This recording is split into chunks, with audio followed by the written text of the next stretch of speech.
नमस्कार, आप देख रहे राजधानी एक्सप्रेस। मैं हूं आपके साथ रवीश और राजधानी एक्सप्रेस की शुरुआत करते हैं चारधाम यात्रा के साथ। 30 अप्रैल से चारधाम की यात्रा जो है वो जारी है। 10 लाख से ज्यादा श्रद्धालुओं ने इसमें दर्शन कर लिए हैं। ये आप ग्राफिक्स के जरिए आप यहां पे देख सकते हैं। 30 अप्रैल से चारधाम की यात्रा जारी है। भारी संख्या में श्रद्धालु जो हैं वो यमुनोत्री धाम पहुंच रहे हैं। उत्तराखंड की अगर बात की जाए तो 30 अप्रैल से चारधाम की यात्रा जारी है।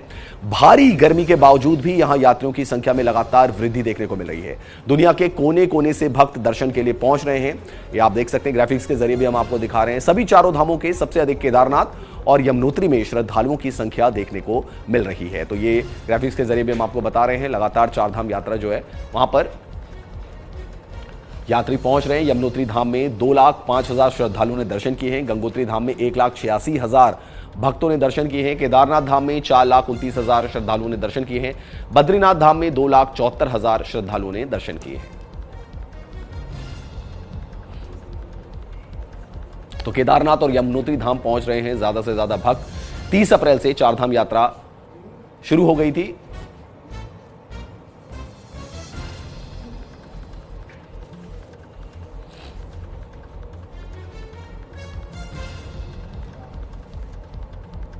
और हमारे साथ हमारे सहयोगी संजय पुंडीर इस खबर पर सीधा जुड़ चुके हैं। सीधा रुख करते हैं संजय का। संजय, पहले कहा जा रहा था कि पहलगाम हमले के बाद भक्तों की संख्या कम हो सकती है, लेकिन जो आंकड़े सामने आ रहे हैं उससे तो यही लग रहा है कि भक्तजन जो है भारी संख्या में पहुंच रहे हैं चारधाम यात्रा के लिए। निश्चित तौर पर रवीश, जिस तरह से एक आंकड़ा लगाया जा रहा था कि पहलगाम में जो आतंकी हमला हुआ है उसके बाद कहीं ना कहीं जो श्रद्धालुओं की संख्या है उसमें कमी देखने को मिल सकती है, लेकिन अभी तक के अगर आंकड़ों की बात की जाए तो 10 लाख से ज्यादा श्रद्धालुओं ने दर्शन किए हैं। उसमें गंगोत्री धाम की बात की जाए, यमुनोत्री की बात की जाए या फिर बद्री केदार बाबा की बात की जाए या फिर केदारनाथ की बात की जाए, तो लगातार हम देख रहे हैं कि जो भक्त हैं, श्रद्धालु है, वो अपनी आस्था के साथ धामों में पहुंच रहे हैं। और अगर हरिद्वार का जब हम जिक्र करते हैं तो यहाँ पर भी जो श्रद्धालु है सबसे पहले माँ गंगा में आस्था की डुबकी लगाते हैं और यहीं से अपने चारों धाम की शुरुआत करते हैं। और अगर पंजीकरण की बात की जाए तो आए दिन लगातार हजारों पंजीकरण हो रहे हैं, जो कहीं ना कहीं ये दर्शा रहा है कि जो श्रद्धालु की संख्या है उसमें और भी इजाफा हो सकता है, क्योंकि हम लगातार देख रहे हैं कि बीते वर्ष भी इस तरह ही जो भीड़ थी वो कहीं ना कहीं देखने को मिल रही थी और इस बार भी जो श्रद्धालुओं की संख्या है वो लगातार बढ़ रही है। रवि, संजय, क्या माना जाए, मौसम कैसा है अगर चारों धामों की हम बात करें? देखिए, अगर उत्तराखंड के मौसम की बात की जाए तो जो पहाड़ का मौसम है वो कहीं ना कहीं सुहावना है।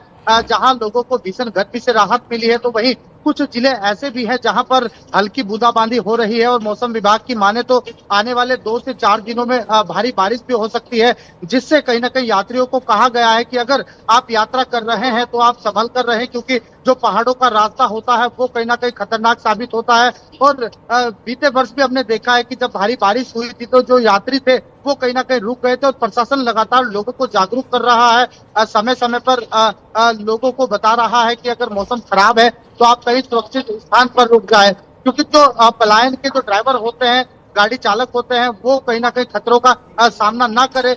यही वजह है कि लगातार अब जो उत्तराखंड प्रशासन है, पुलिस है, जगह जगह रोडों पर आपको दिख सकती है, सड़कों पर तैनात है। यातायात पुलिस लोगों को जागरूक कर रही है, यही कह रहे हैं कि अगर बरसात हो रही है तो आप यात्रा ना करें। रवि, संजय, अभी हम देख रहे हैं कि भारत के कई एरिया ऐसे हैं जहां पे कि अभी स्कूल्स ओपन है, क्योंकि नया जो सिलेबस है, नया पाठ्यक्रम है, वो शुरू हो जाता है, नई क्लास में बच्चे चले जाते हैं। आपको लग रहा है कि जून जब छुट्टियां पड़ जाएंगी प्रॉपर बच्चों की तो और ज्यादा श्रद्धालु जो है वो हमें देखने को मिलेंगे चारधाम यात्रा में? देखिए, लगातार ही देख रहे हैं कि उत्तराखंड शिक्षा विभाग की अगर बात की जाए तो वहां से जो आदेश जारी हुआ है उसमें कहीं ना कहीं बच्चों की जो छुट्टी का आदेश है वो जारी 1 से 2 दिन में हो जाएगा, जिसके बाद कहीं ना कहीं जो यात्रा है उसमें उसकी संख्या में इजाफा आ सकता है। अगर उत्तराखंड ही नहीं, उत्तराखंड के जो बाहर के जो श्रद्धालु हैं वो भी लगातार उत्तराखंड पहुंच रहे हैं। उसमें पंजाब की बात की जाए, हरियाणा की बात की जाए या फिर राजस्थान की बात की जाए, क्योंकि हम देखते हैं कि जो चारधाम यात्रा होती है हिंदू धर्म में बड़ा महत्व चारधाम यात्रा का होता है। खासकर पंजाब और हरियाणा के जो लोग होते हैं वो कई दिनों पहले ही उत्तराखंड का रुख करते हैं, क्योंकि इन दिनों जहां देश भर में भीषण गर्मी हो रही है उससे भी कहीं ना कहीं राहत पाने के लिए जो लोग होते हैं वो उत्तराखंड का रुख करते हैं। दूसरी ओर आस्था का जो प्रतीक है, विश्व प्रसिद्ध चारधाम यात्रा है, उसमें भी कहीं ना कहीं धामों पर पहुंचकर बाबा के दर्शन करते हैं। रवि, संजय, क्या एडवाइजरी जारी की गई है प्रशासन की तरफ से? क्योंकि हम देखते हैं चारधाम यात्रा के दौरान श्रद्धालु भारी संख्या में आते हैं और जो आंकड़ा सजेस्ट भी कर रहा है कि 10 लाख श्रद्धालु जो हैं वो दर्शन कर चुके हैं।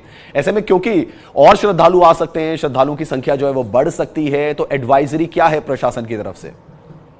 देखिए, लगातार ही जिस तरह से चारधाम यात्रा शुरू होने से पहले 30 अप्रैल से पहले जिस तरह से उत्तराखंड सरकार ने कई तरह की एडवाइजरी जारी की थी, क्योंकि बीते वर्ष आपने देखा होगा कई श्रद्धालु ऐसे थे, कई लोग ऐसे थे वो धामों में पहुंचकर वहां वीडियो वगैरह बनाते थे, रील्स बनाते थे, जिससे कहीं ना कहीं आस्था के साथ एक बड़ा खिलवाड़ होता था।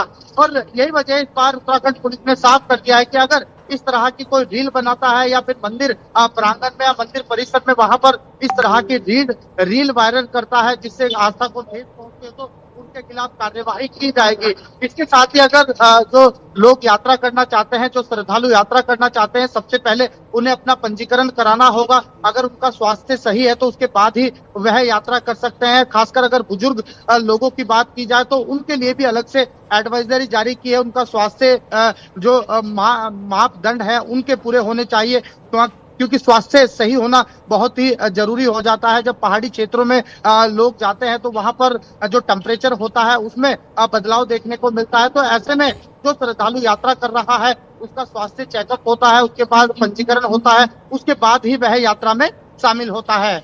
रवीश जी संजय, बहुत शुक्रिया आपका तमाम जानकारी देने के लिए। संजय पुंडीर हमारे सहयोगी हमें चारधाम यात्रा से संबंधित जानकारी दे रहे थे। बढ़ते हैं आगे। देहरादून में 16वें वित्त आयोग ने बैठक की। सीएम पुष्कर सिंह धामी ने रखा राज्य का पक्ष। राज्य की वित्तीय परिस्थितियों को लेकर चर्चा की गई। देहरादून में 16वें वित्त आयोग ने बैठक करी, फाइनेंस कमीशन ने बैठक करी। पुष्कर सिंह धामी ने राज्य का पक्ष रखा। राज्य की वित्तीय परिस्थितियों को लेकर भी चर्चा की गई। वित्त आयोग ने वित्तीय प्रबंधन की सराहना की। बीते दिन 16वें वित्त आयोग ने उत्तराखंड का दौरा किया था। उन्होंने राज्य के वित्तीय प्रबंधन की सराहना की थी। सीएम पुष्कर सिंह धामी ने राज्य सचिवालय में आयोग के अध्यक्ष डॉक्टर अरविंद पनगाड़िया और अन्य सदस्यों के साथ बैठक में राज्य का पक्ष रखा। उन्होंने राज्य की वित्तीय परिस्थितियों, चुनौतियों और विकास को आवश्यकताओं पर विस्तार से रोशनी डाली। वहीं वित्त आयोग के सफल दौरे के बाद मुख्यमंत्री पुष्कर सिंह धामी ने कहा कि हमें विश्वास है कि आयोग उत्तराखंड की प्रगति और विकास के कार्य करने में हर संभव सहायता करेगा, जिससे अधिक से अधिक राज्य को प्रोत्साहन मिलेगा। नहीं, हमने सभी जो राज्य की चुनौतियां हैं, राज्य की संभावनाएं हैं, उन सभी पर विस्तार से बात करी है। और फाइनेंस कमीशन के साथ बहुत अच्छा हम लोगों का प्रेजेंटेशन भी रहा, सारी बातें रही, आपस में विचार भी हम लोगों ने साझा किए हैं। और हमको पूरा भरोसा है कि ये 16वां फाइनेंस कमीशन हमारे राज्य की प्रगति में, हमारे राज्य की उन्नति में, हमारे राज्य के विकास में अवश्य हमको सहायता करेगा और अधिक से अधिक जो है हमारा प्रोत्साहन करेगा। बढ़ते आगे। ऑपरेशन सिंदूर को लेकर सियासत जारी है। मदरसों में पाठ पढ़ाने को लेकर सवाल उठाए जा रहे हैं। कांग्रेस प्रदेश अध्यक्ष करण माहरा ने सवाल उठाए हैं। क्या क्या सवाल हैं ये मैं आपको बता रहा हूं। ऑपरेशन सिंदूर को लेकर सियासत जो है वो बहुत ज्यादा तेज हो गई है। उत्तराखंड की हम बात कर रहे हैं। मदरसों में पाठ पढ़ाने को लेकर सवाल उठाए जा रहे हैं। कांग्रेस के जो अध्यक्ष हैं, प्रदेश अध्यक्ष हैं करण माहरा, उन्होंने ये सवाल उठाए हैं। सेना के शौर्य का वर्णन करना अच्छी बात है, माहरा कह रहे हैं। सीज फायर को लेकर बीजेपी पर हमला बोला है और कहा है कि ट्रंप के दबाव में क्यों सीज फायर किया गया। उत्तराखंड के मदरसों में ऑपरेशन सिंदूर का पाठ पढ़ाया जाएगा। वहीं धामी सरकार के इस फैसले के बाद सियासत तेज हो गई है। कांग्रेस के प्रदेश अध्यक्ष करण माहरा ने कहा है कि सेना के शौर्य और साहस का वर्णन होना यह अच्छी बात है, लेकिन बीजेपी को यह भी बताना पड़ेगा कि अडानी के किस कारोबार की वजह से ट्रंप के दबाव में आकर सीज फायर क्यों किया गया। साथ ही यह भी बताना पड़ेगा कि आतंकियों के ठिकाने को नष्ट करने से पहले पाकिस्तान को सूचना क्यों दी गई। करण माहरा ने कहा कि सभी जानते हैं कि आतंकवाद को पाकिस्तान फंड करता है और वह पाकिस्तान की सेवा के लिए काम करते हैं। तो ऐसे में जब जानकारी दी गई तो क्या वहां पर आतंकवादी उन ठिकानों पर टिके रहेंगे या फिर वहां से चले जाएंगे, ये सब बताना होगा। सेना के शौर्य साहस का वर्णन होना ये निश्चित ही अच्छा होता है, प्रेरणा देता है, लेकिन साथ में ये भी बताना पड़ेगा कि अडानी के किस व्यापार की वजह से ट्रंप के दबाव में आकर सीज फायर किया और क्यों किया। और ये भी बताना पड़ेगा कि आक्रमण से पहले जब आतंकवादी ठिकानों को बर्बाद करने की कवायद शुरू हो रही थी, उससे पहले पाकिस्तान को सूचना क्यों दी गई।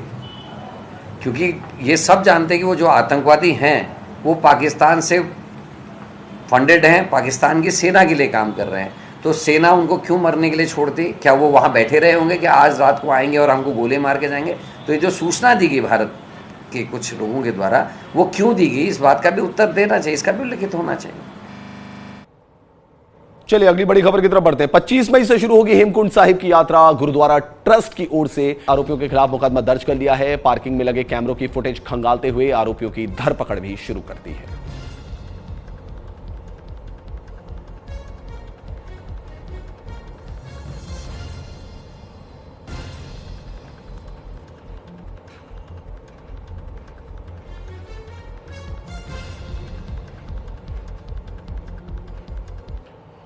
दिक्कत होती है, सब लोग गुंडे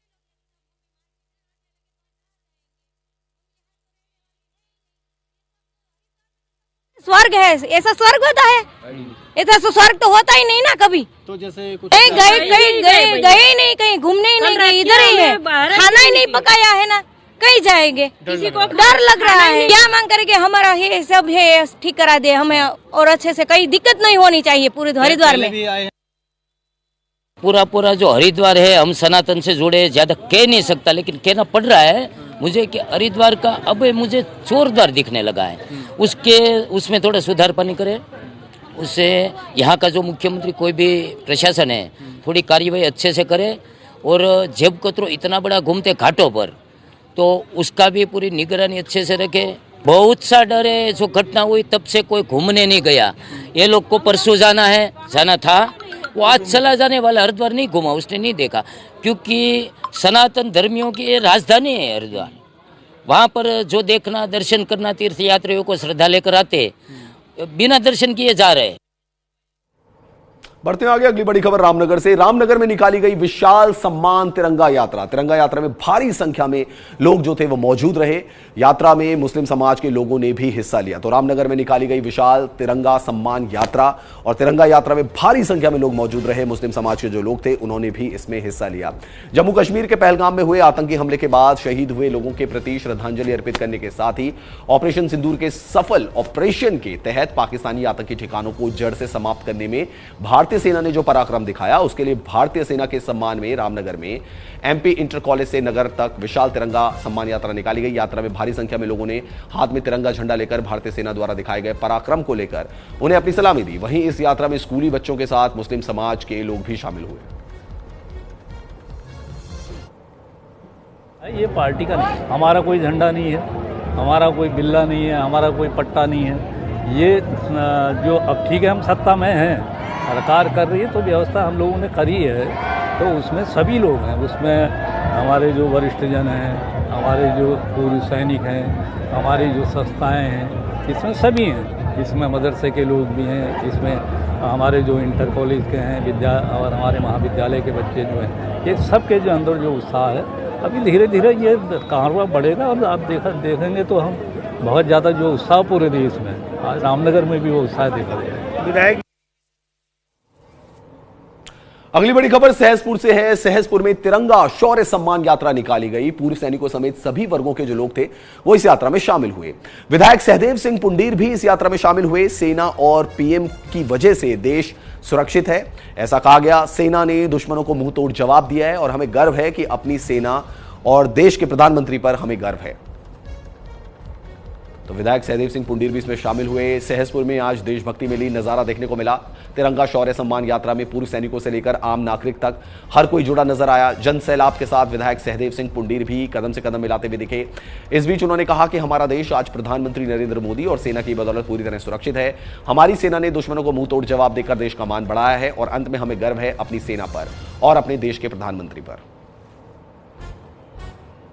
सहसपुर विधानसभा में तिरंगा सम्मान यात्रा निकाली गई है और आप देख रहे होंगे कि माननीय प्रधानमंत्री जी के प्रति कैसा लोगों में विश्वास है, अपनी भारतीय सेना के प्रति कैसा लोगों में विश्वास है कि आज तिरंगा यात्रा में किस प्रकार हजारों की संख्या में पूर्व सैनिक, अल्पसंख्यक वर्ग, व्यापारी वर्ग, हमारे युवा साथी, हमारे स्कूल के छात्र छात्राएं, सबका सहयोग किस हजारों की संख्या में इस तिरंगा यात्रा में सम्मिलित हुए हैं। और आज इस तिरंगा यात्रा के माध्यम से मैं इस देश के यशस्वी प्रधानमंत्री आदरणीय नरेंद्र भाई मोदी जी का आभार व्यक्त करना चाहता हूं, धन्यवाद करना चाहता हूं, जिनके नेतृत्व में जो 22 अप्रैल को पहलगाम में निंदनीय घटना हुई और आज प्रधानमंत्री के नेतृत्व में आज जो पाकिस्तान में जो आतंकवादी ठिकाने थे उनको ध्वस्त करने का काम किया, आतंकवादियों को मारने का काम किया।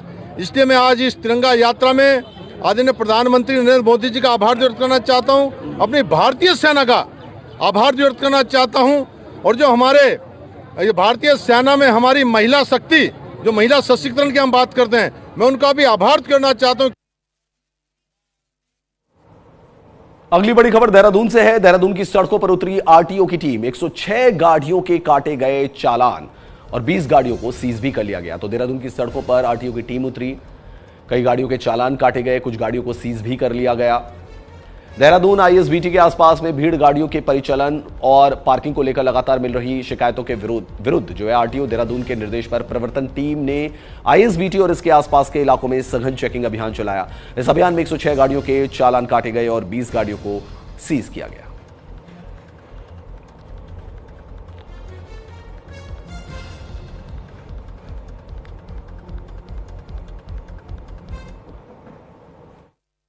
हमारी 3 टीमें लगी थी और इसमें शिकायतें आ रही थी कि रोडवेज के आसपास और जो पार्किंग्स बनी हुई हैं हैफाज़त वे में लोग लगा लेते हैं, जिससे जाम की स्थिति बनी रहती है। तो उसमें लगभग हमारी 3 टीमों ने शाम से लेकर रात तक पूरी कार्रवाई करी, जिसमें 106 गाड़ियों के चालान और 20 गाड़ियां सीज़ की गई थी। वो अभियान अभी भी चल रहा है। आज सुबह भी उन्होंने लगभग 4-5 बसें सीज़ करी हैं और ये कार्रवाई अभी आगे जारी रहेगी।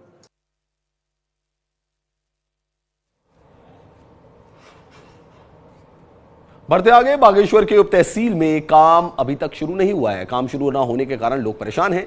2016 में उप तहसील का किया गया था भूमि पूजन और 2020 में उप तहसील का हुआ था निर्माण। उसके बावजूद भी बागेश्वर के कपकोट क्षेत्र में ग्रामीण इलाके के विचला दानपुर में निर्मित उप तहसील धूल फांक रही है। 2016 में भूमि पूजन हुआ, 2020 में भवन का निर्माण भी हो गया। विचला दानपुर की तहसीलों में अभी तक कामकाज पूरा नहीं हो पाया है। विचला दानपुर में लगभग 22,000 के आसपास की आबादी है।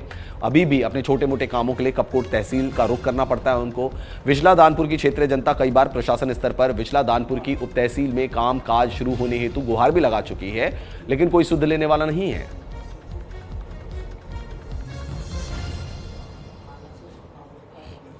पांच तहसीलें और एक उप तहसील, सामा उप तहसील है।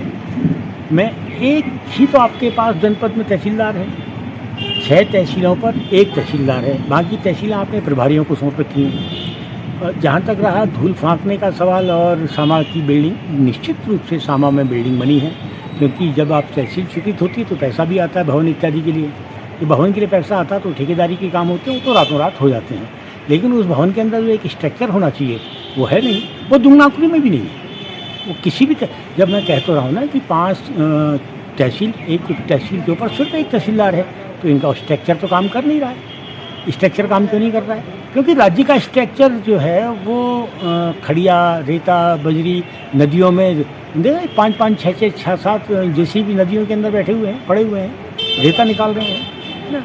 तो जब आप पहाड़ का दोहन, पर्वतों का दोहन करने वाली सरकारें अगर सत्ता में बैठी होंगी तो उनको अपने स्ट्रक्चर की चिंता नहीं होती।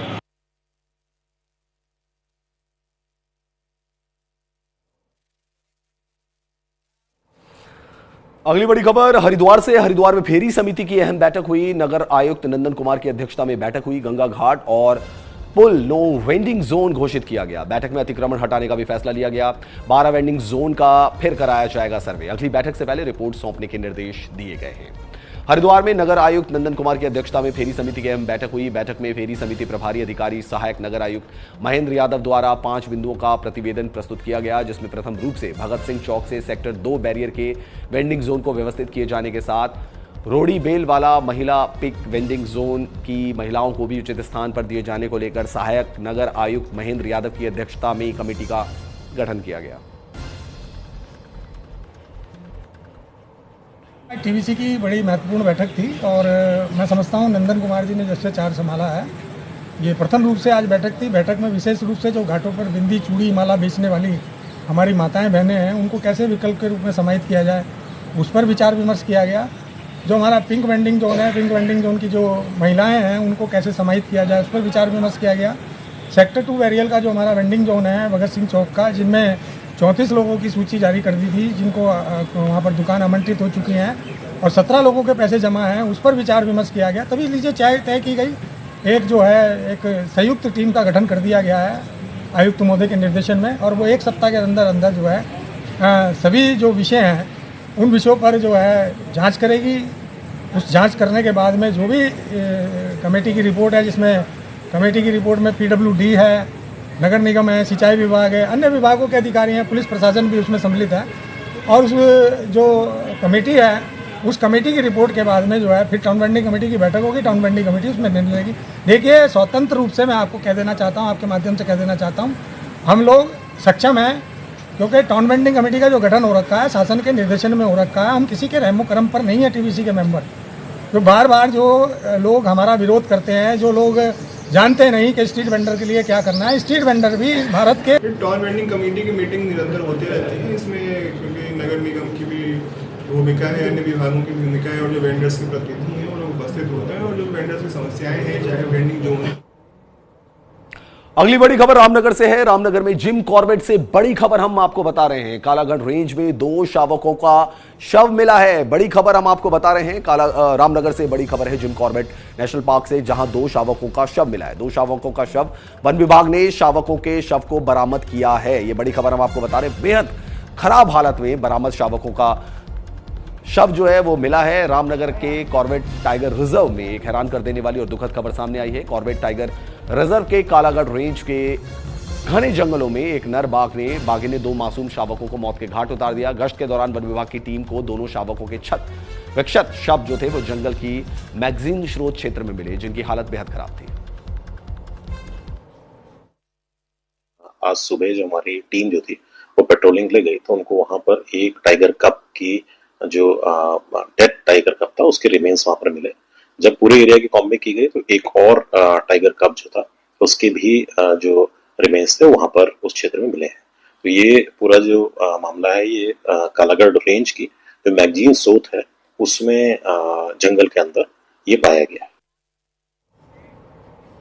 राजधानी एक्सप्रेस में फिलहाल इतना ही। देश और दुनिया की बाकी खबरों के लिए देखते रहिए न्यूज इंडिया 24/7।